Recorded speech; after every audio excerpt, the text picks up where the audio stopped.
Right, it's leave those on. I don't know, 20 something, 26th, 27th of May. And we're back on the boat. The boat's back in the water. It's been on the hard, was on the hard for a week. New prop is on, new shaft in. We're starting to paint bilges, change hoses. So a lot has been done. See here, Siobhan has been painting the bilges, lovely grey.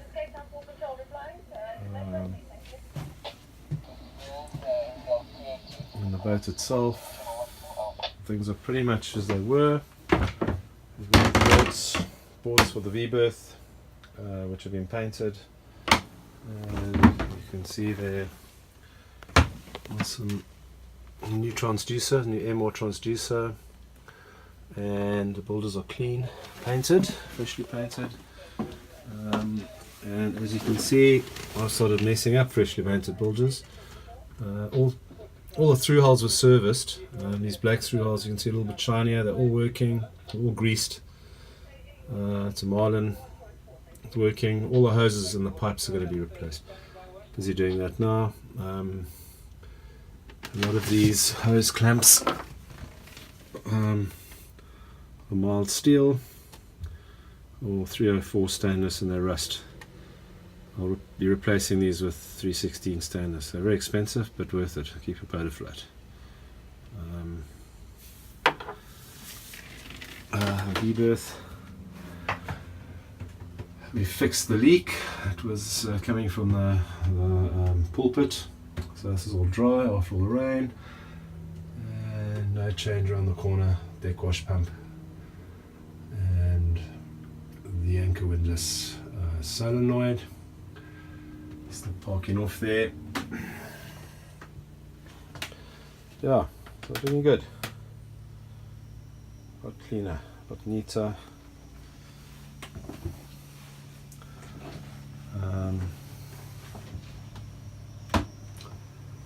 We've taken the engine off the boat, the outboard for the dinghy, and that will be taking home.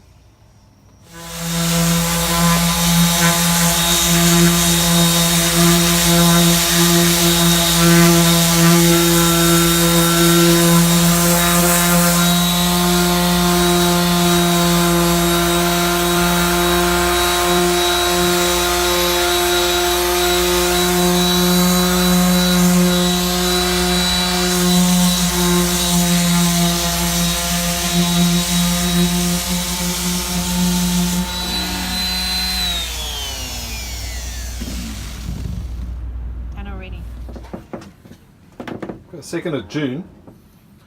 I'm in my favourite space, the bulge.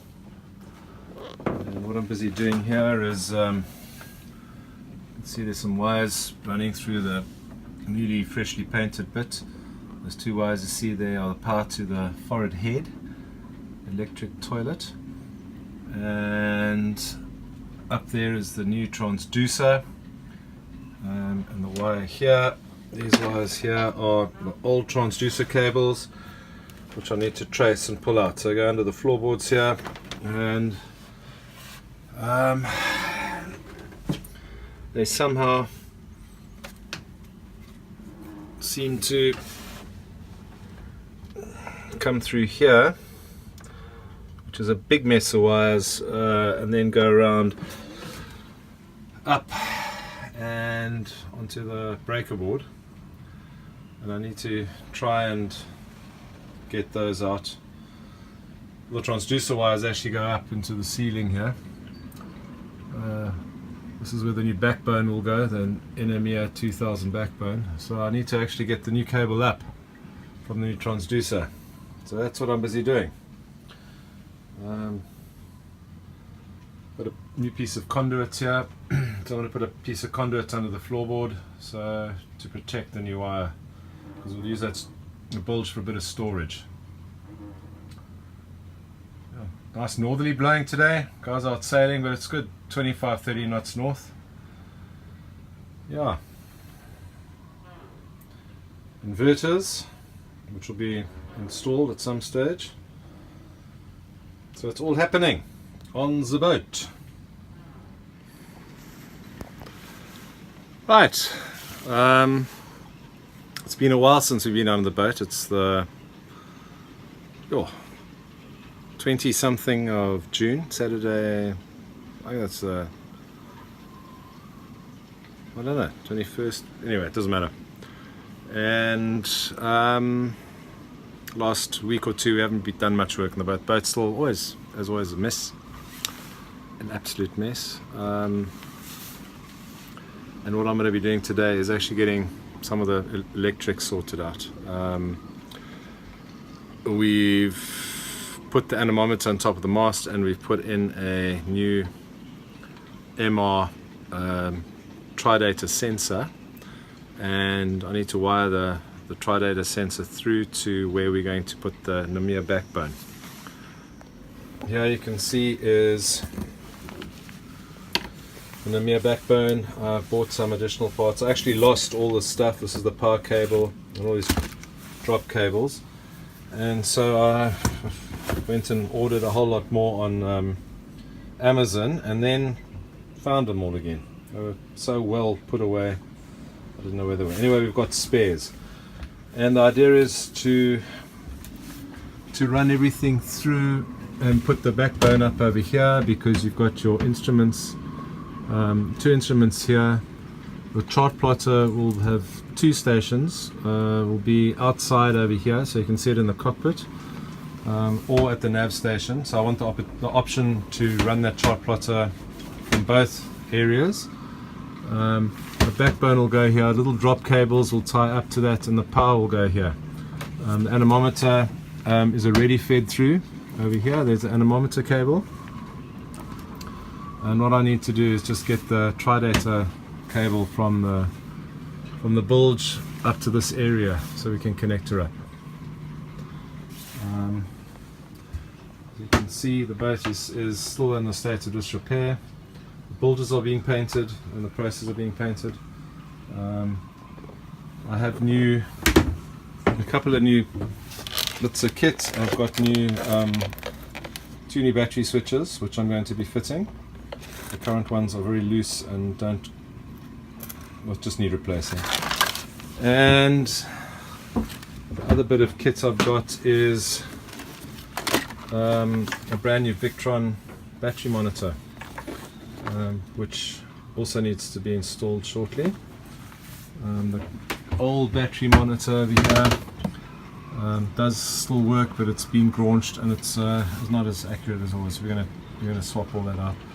The new one actually is the 702, the Victron 702, and this can monitor 2 batteries or 2 battery banks. So we will be monitoring our house bank and hopefully the starter bank as well. I'm not quite sure how that all works, but we'll work it out as we go along.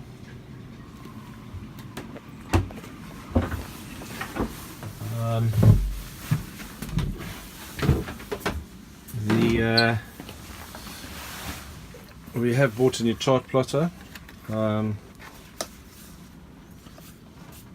which I've kept in the bedroom for safekeeping. I can't get this thing off now.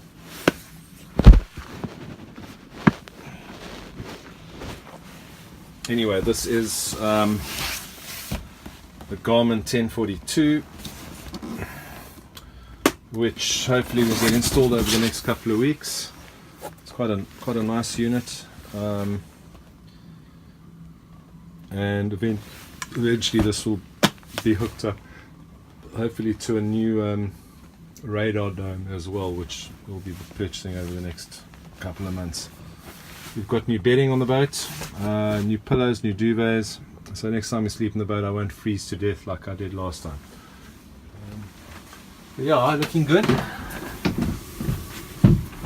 Looking good, although as I say, always a mess. There's always something to do.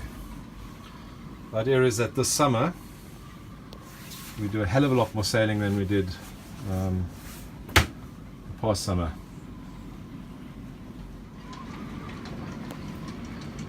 So I started battery monitor install. And to do that, I've taken out the engine controls, which go in this aperture here. And there was a bit shelves and stuff behind here, conduit, which I showed you earlier, is all out. Need to redo that. There's the back of the battery monitor.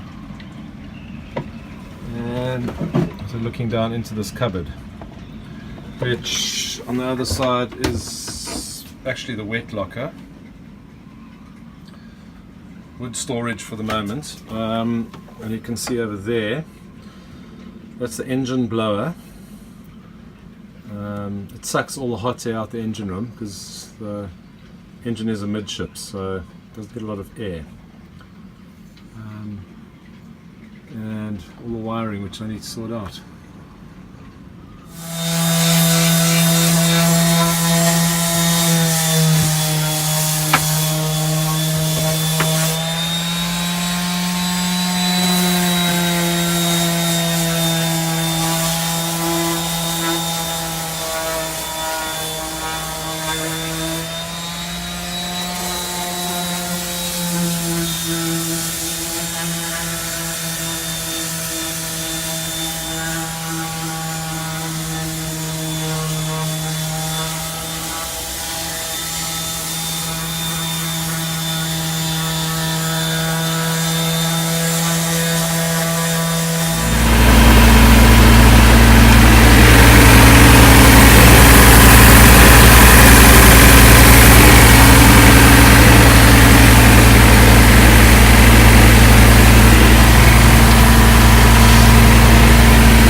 Drinking water. There's the panel epoxied in.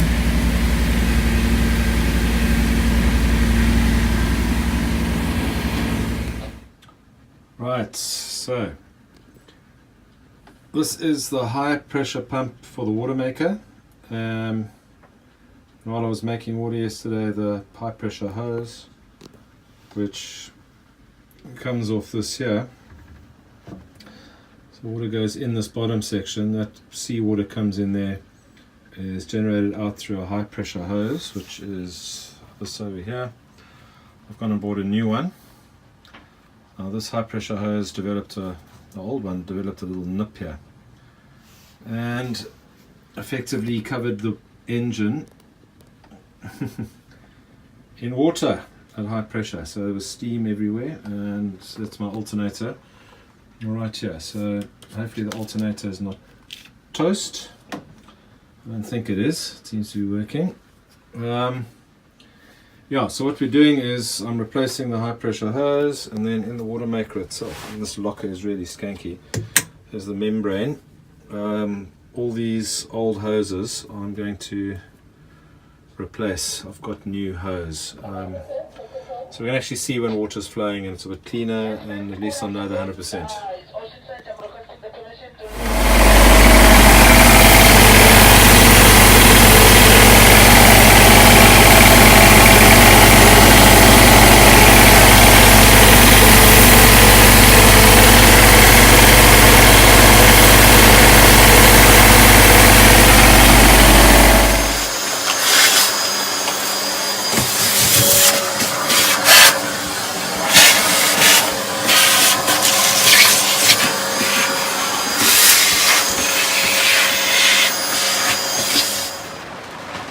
Right, v-berth update. You can see the seatings are in, lights in and on, working. I'm going to put the panels in now, cleaned out all the crap. And on the side here, still needs a paint, and we've got some storage. We've got two bays in there to each other, and I cut them all down below.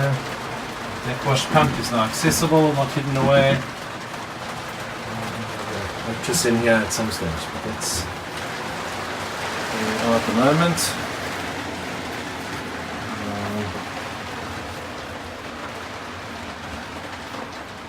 Right.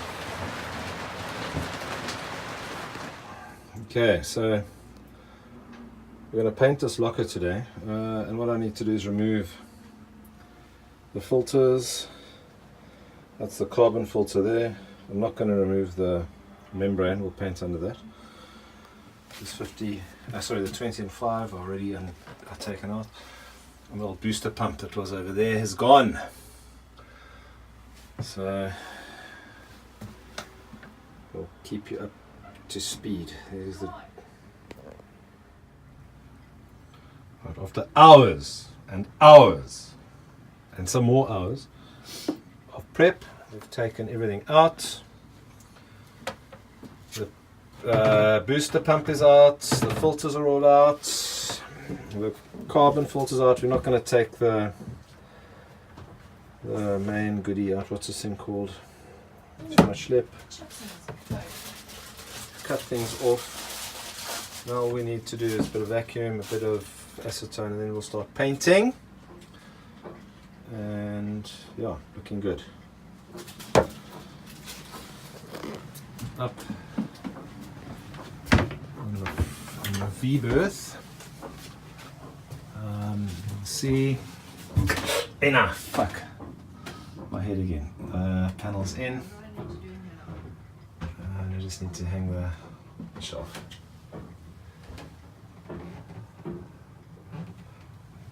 That's looking good. Okay, v-berth. Side panel is in and the shelf is up. I'm going to start putting stuff in here.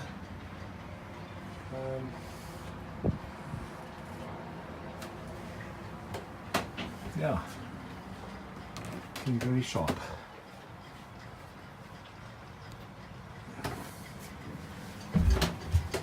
And then around the side here, I just need to paint. That'll come.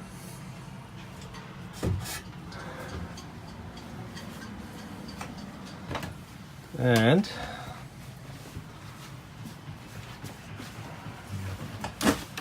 the Watermaker locker is a lot whiter than it was and clean. The lid is now getting a coat of pre-coat. Siobhan is going to probably paint them. Should put it on. Should put it across the top there. Should. Oh. Getting all the skankiness off.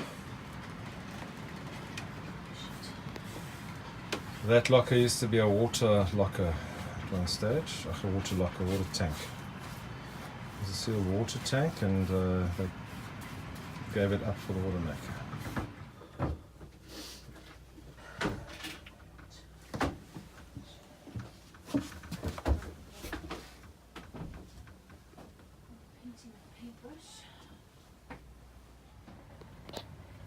Right, I think it's 21st of July 2018, and as a result of last week's Watermaker locker painting, so we've got a coat of Dandelion white in the locker, and as one can see, looking much cleaner than before. And the task today is to re-pull hoses and get everything in here so we can start making water again. Here you can see some of the old hoses which will all be replaced today.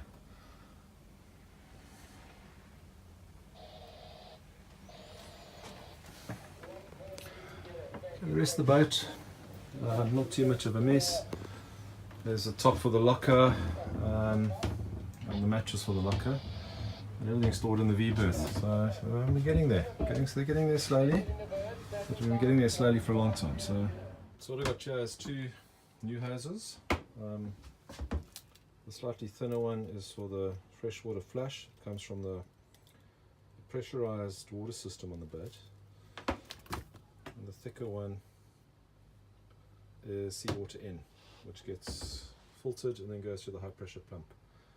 They run under the floorboards here. The seawater goes under the floorboards into the locker, and the fresh water comes from our the aft head, comes underneath and through into the locker here. So the first order of business is to just to pull those two pipes through.